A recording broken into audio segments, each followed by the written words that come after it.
Hi guys, welcome back to Scale Motor. Today we're coming back with the Tamiya Ducati 916 Senna build, and we're finishing it off, and it's quite a big moment for me because it's probably the first build I've finished in about a year and a half. So yeah, so to start off with, we're just going to do a quick bit of carbon fiber. I'm not going to do a full in-depth carbon fiber process in this video, and I'm going to not show every part just so we can get on with the build.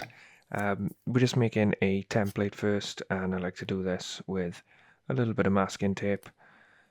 Just pop it on the part and make sure you cover all the gaps and get in all the nooks and crannies.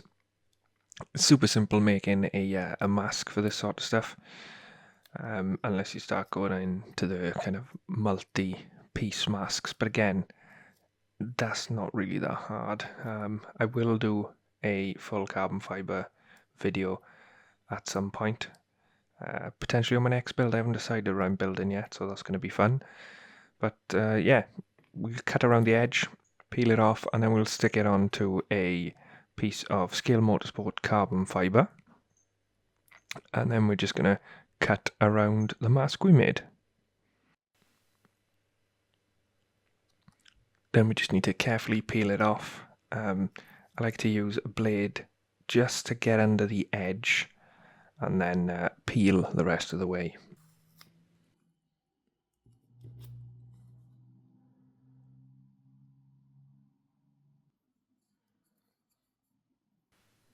So we've dipped the decal in some warm water, which has been warming on a coffee warmer, and then just gone over it with a bit more water while it's on the bench.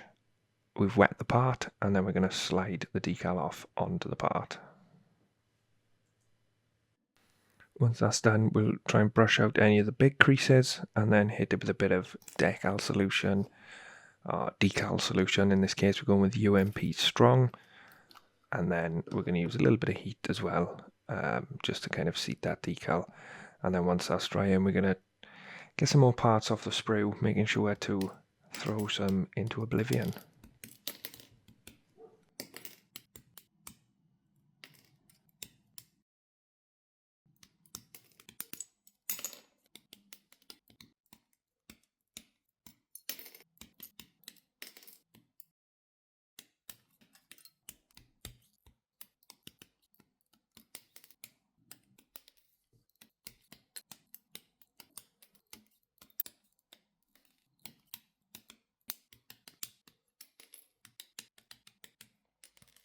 And there was quite a lot of part cleanup to do. I'm not going to show much of that because you've seen it all before, but I'm just going to get a little beaker and fill it with some cheap thick bleach, and then we're going to dunk our chrome parts in just to remove the kit chrome plate in because it's not great. We're gonna paint our own chrome. I did accidentally forget about this and then go to my girlfriend's in Bristol, and I was there for a week. I come back and they were still sitting on the bench. They still had some chrome on, surprisingly. Sometimes the chrome can be a bit reluctant, but a little bit of sanding got rid of that. But yeah, this is a week later. We've come back and we're just going to pop them onto a bit of tissue, roll them up in the tissue, and we'll take that tissue downstairs just to run them under the tap, just to get rid of that bleach, and then dry them off, and then do a bit of cleanup, coming in with the UMP sanders, and then the UMP buffer, just to bring up a nice shine again. Now I did, in the process of removing the chrome, lose a piece, and it was the inside piece for the steering dampener, so we're just gonna make another one. I was gonna 3D print it, but I thought, nah, I'm gonna go back to basics and we're gonna do some scratch building. Even though it is a relatively simple part, it is still quite rewarding to scratch build something, just make it from scratch. Yeah, I did quite enjoy this. I think I'm gonna scratch build more things. It's quite easy to just turn to the 3D printer and just knock something up in Fusion really quick. But yeah, I think with modeling, scratch building is kind of an essential skill. just for if you lose parts. I think I've relied quite a bit on 3D printers for that in the past. So yeah, I did quite enjoy doing this. Just making sure it fits on the kit part.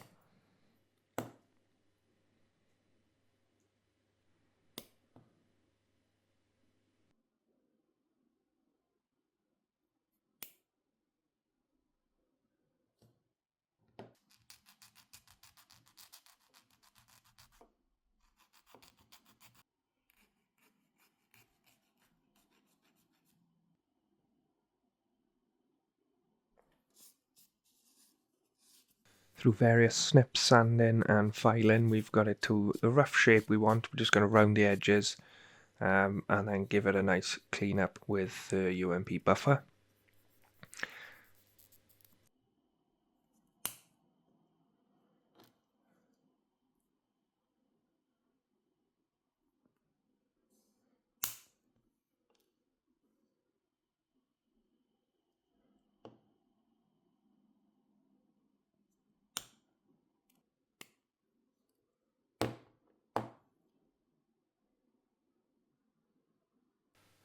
And then we just got to clean up the edge where we cut it off the rest of that piece of styrene. I didn't cut it really small at first just so I'd have something to hold while shaping it.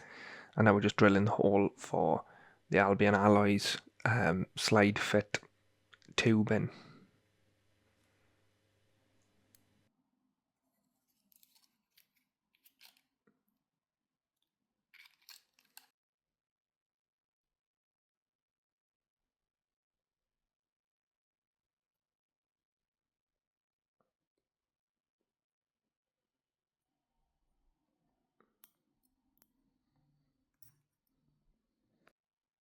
And then once we're all built up, we're just going to come back in with a file just to finish shaping that piece because it is a bit too thick towards the bottom edge.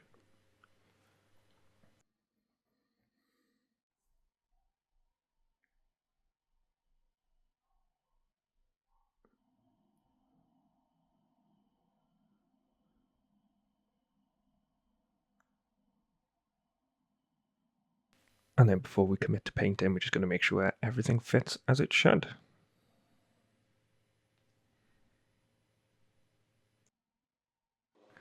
Now for the next part, I'm in and out of the spray booth, but we're starting off priming everything. For the most part, we use the UMP gloss black because a lot of the stuff would be like a metal finish. But for a couple of things, we did use this Mr. Finishing Surfacer 1500 white.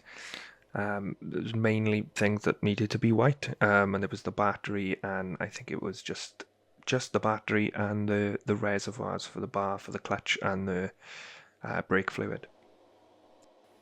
And then we're using the A stand, which is basically alclad chrome.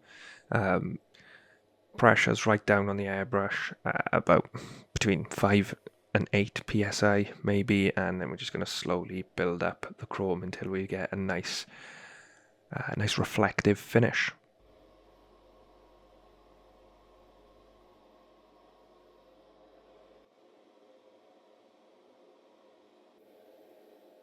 Now I'll clad dull aluminium for the radiator and other kind of dull aluminium parts, and then we're moving on to the alclad chrome, and this is for the bronzy colour of the steering dampener. I think the instructions call out for some sort of weird mix, but we went for that alclad copper just because it's a nice colour, and then the polished brass for the main bodies of the levers. Then we had to do a bit of masking, and masking alclad is always dangerous, so I opted to cut a piece of paper, wrap it round, and then put the masking tape on the paper. That way, the part which we need to keep chrome hasn't actually got any masking tape on, so no paint should pull off. Then we went for a mix of clear orange and clear yellow. I don't know my exact ratio, I'm sorry, I just kind of put it in. The pressure on the airbrush is right back up now. I think we're about 20 psi. and then we slowly built it up on the forks, and we also brush painted the very tips, which come through the triple clamp.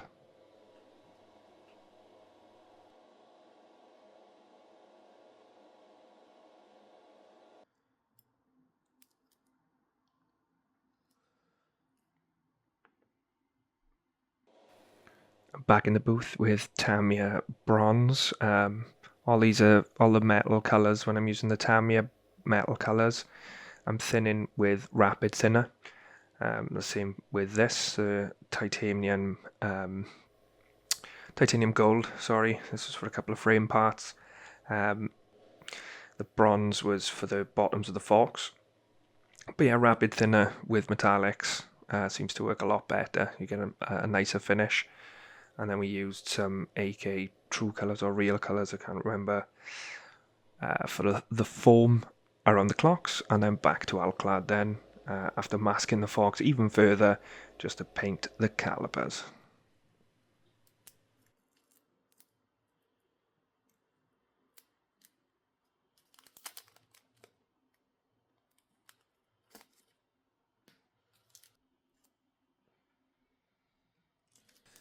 And we can see there our careful masking paid off. We didn't lose any of that chrome, which is good.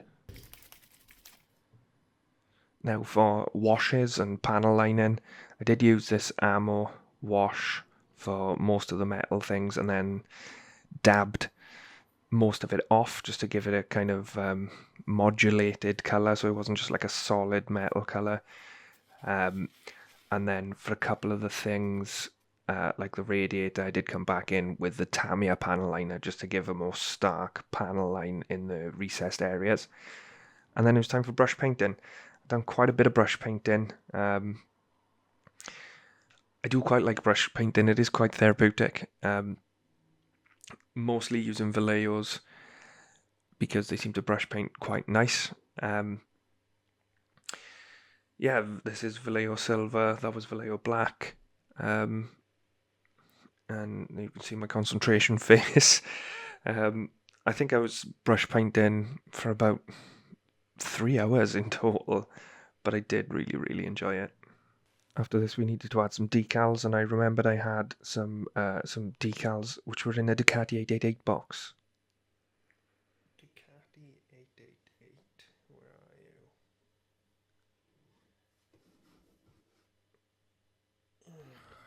Of course.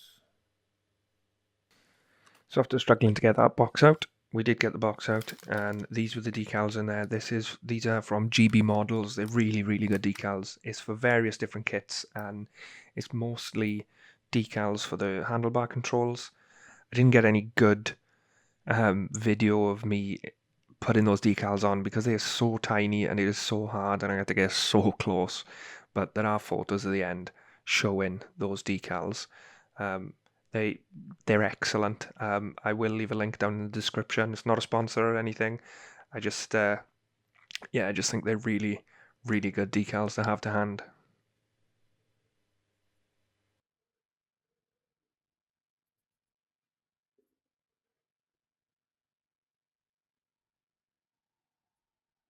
And then after doing the dial decals, we got this bit of plastic from an old, I think it's from paintbrush packet. We just cut out some circles and put them in just to give a glass effect over the top of the dials. Then we were using the Posca acrylic marker just to do the rubber seals on the lights. Yeah, super simple with this. You just go around the outside. I think doing the seals gives the lights just a little bit more of a realistic look.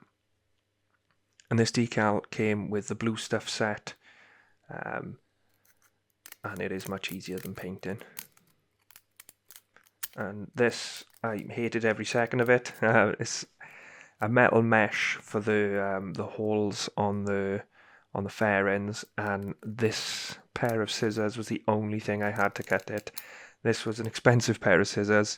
I think they're fly fishing scissors for making flies. And yeah, I hated cutting metal with it. and there's all our parts ready for assembly.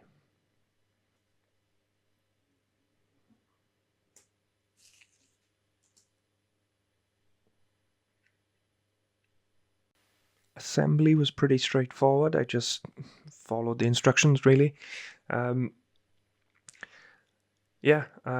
don't know why I didn't assemble as I went.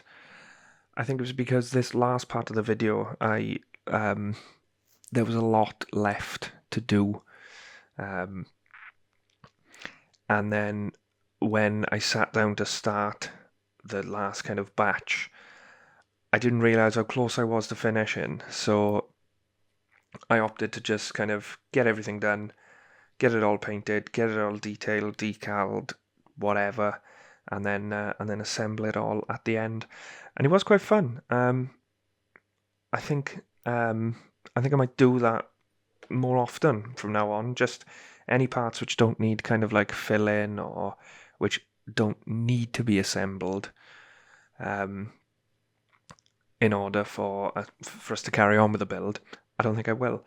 I just kind of wish I left the swing arm and whatnot. So it could be a proper full assembly at the end. I think that would be really cool. But yeah, I'm just using Tamiya Extra Thin mainly for parts which aren't really going to be seen or areas which are hidden. Anything else I'm using, I'm just going to use regular old super glue, a tiny little dab. You got to be careful with your super glues because sometimes they can haze and it can ruin paint. I'm using a cheap super glue because I ran out and I went round the corner to the corner shop to get some milk to make a cup of tea. And while I was there, I remembered that I had no super glue, and I just picked some up, and I've had a bit of success with that. It hasn't really hazed. I think I'm not going to risk it again, though. I will get some good super glue.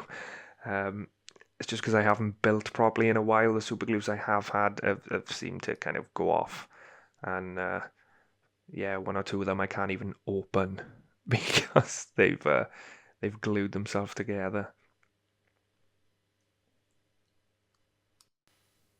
The blue stuff set comes with these axle nuts, as you can see there, and that axle nut is actually supposed to be a nut and it's supposed to tighten onto the end of that screw, but I couldn't get it to do so. User error, definitely, because I've seen people build this before and not have that issue. So that's why you saw me super glue the wheel onto the disc just so it wouldn't fall off, and then in the end we did super glue the axle nut on as well.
That lovely squeak you can hear is the screw going into resin.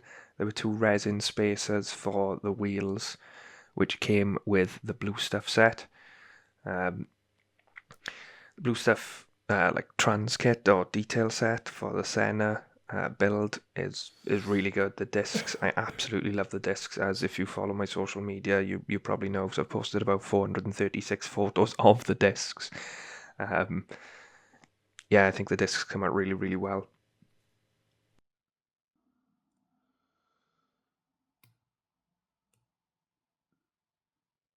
The front fender just clicks on. No glue was needed. It was a really, really good fit, to be fair. Um, the fit of this kit throughout has been excellent. Really, it's been a really, really fun kit to build. I think I am going to build another in the future, but I'll probably do it in just the red scheme. Um, and then I'll kind of focus on maybe detailing under the fairings quite a lot more, and then maybe make some sort of fairing stand out of brass rod. Um, yeah, a lot to think about. It was a really, really fun build. I would recommend this kit to anyone, and if it's your first bike, I think this would be a good contender for that. To be fair, it does look kind of complicated, but like I said, it just goes together like a dream.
Then it came to gluing in the mesh for the vents.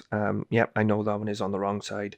Don't worry, I did change it. It's just this is the only good clip I got of me gluing them in. Um, but yeah, I think they look really, really good. They do add to the detail, and there's two up on the nose cone also. Okay, the fit on this wasn't as good as the rest of the kit. It was quite hard to get on, just because you've got the ignition barrel up the front, where the front of the tank has got to kind of slip under, and then this slips on. But the way I've done the exhausts and with that mesh inside, it is quite a squeeze. So just be careful, because I did have to take it off once just to glue some mesh back in. And then yeah, I come to fit in the side fairings, which took a little bit of finagling, shall we say, but they seem to go on quite nicely once the screws are in. After we got the fairings on, it was just time for wing mirrors and indicators. Didn't really get much footage of that, but I had to include some photos of the build along the way. I absolutely loved, uh, yeah, absolutely loved it. I've said many times throughout the build and throughout the video how much I've enjoyed this build. First build back in a while, but it's nice to actually get out some finished builds again. Yeah, I had to include these photos because I just thought the bike looked great without the fairings. It's kind of a shame to cover it up with the fairings, but the Senna scheme just looks great. I've had the blue stuff trans kit in my stash for a while, and I've wanted to build it ever since. So I'm glad I finally have. But there you can see those decals again. They're so small, but great. Yeah. Well, I hope you guys have enjoyed watching along as much as I've enjoyed building this kit. Let me know down in the comments if you built the kit. Does this make you want to build the kit? Or if you've got any questions, just let me know. Don't forget to drop a like. But yeah, thank you guys for watching. Have a great day, and I'll catch you next time.